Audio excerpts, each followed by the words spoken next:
This is Dan Vito at Fireborn Studios, and this is a big terracotta pot that I'm working on. But I typically work in porcelain because porcelain does not impart any color to the glaze. So I'm going to show you some clips of some of my pots and some of my glazes, and I'm going to talk to you about how you find or create good glazes, and particularly good glaze combinations. I've always been attracted to the classic Asian glazes like copper red and tomoku, plum, khaki, tea dust, chun, oil spot, and the celadons. I began firing in gas kilns at cone 9, but for the last 25 years I've been firing all the way up to cone 11. Because I think I get a better melt and my glazes are more interesting at that temperature. But that's not something most people can do. Most people have to use electric kilns. And thank God electric kiln firing and glazes has improved, because when I started making pots it was horrible. But now it's really great. And you can get a tremendous range of colors and surface textures.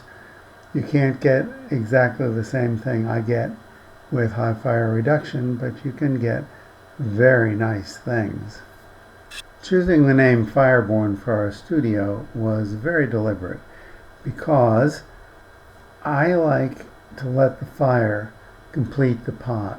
I always like to leave room so that what comes out of the kiln has the potential to be a beautiful surprise. I like glazes that break and pool and run and form spots and crystals when they cool. And I like simple decorations from pouring and slip trailing. I'm not really into graphics so much. Folks who shared my kiln and glazes have benefited from my years of research and interest in glazes, and the fact that I have a vested interest in what comes out of that kiln, because my pots are in there along with theirs, and I make my living by selling my pots. So things tend to run pretty good here when it comes to glazing and firing. If I had to start over today and not use high fire gas reduction, I think the first thing I would do would be to go to as many art shows as I could and find pots and potters whose work I liked, and I would ask the potters if they would share with me how they fire and maybe the names and manufacturers of some of the glazes that they use that you like. And I would try to get a hold of those glazes and test them.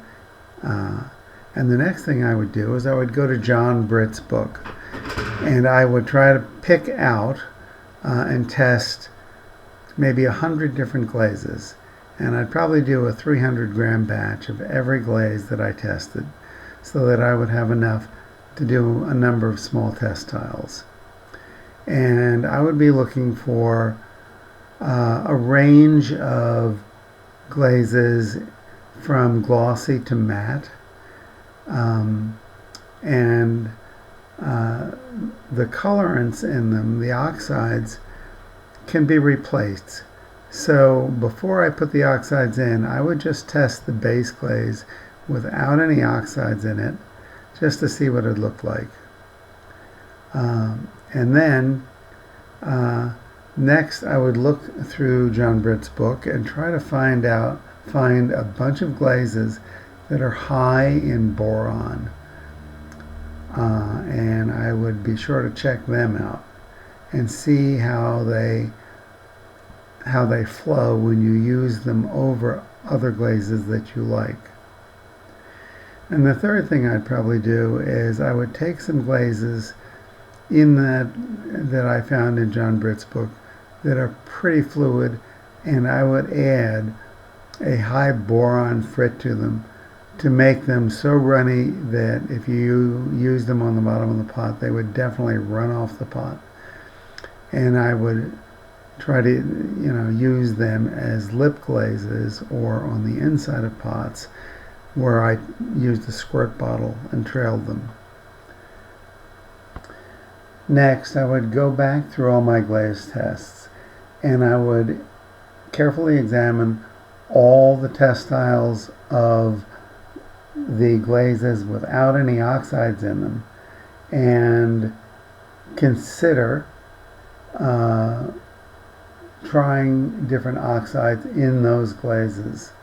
And you could do this in very small quantities by mixing in oxides with a palette knife just to see how they would look. You can mix the oxides with a palette knife on a sheet of glass. And just put a little smear of that on, probably on top of another glaze, say a clear glaze. I'd want to see what the oxides do in the glazes. And I would probably try 3 or 4 oxides. I probably wouldn't go out and buy dry powdered glazes unless I'd had them recommended by somebody and I'd seen them and I really liked the way they looked on other people's pots, or perhaps I went to standard and there was just a couple of glazes that I thought were really good and had a lot of potential. One of the big advantages of mixing your own glazes as opposed to buying pre-mixed glazes is that when you buy a glaze from a company like Standard Ceramics, they're not going to tell you what's in it.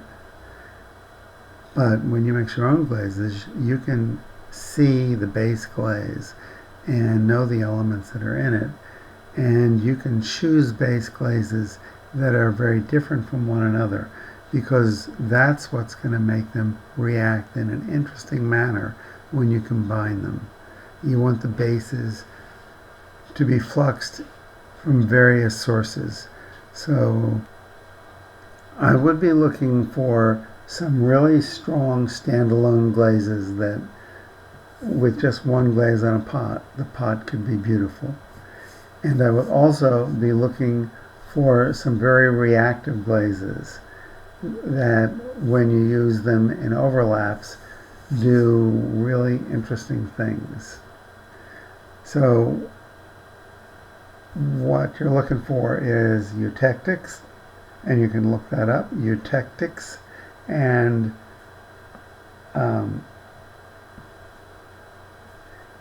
fluidity in those glazes. Eutectic is spelled E-U-T-E-C-T-I-C.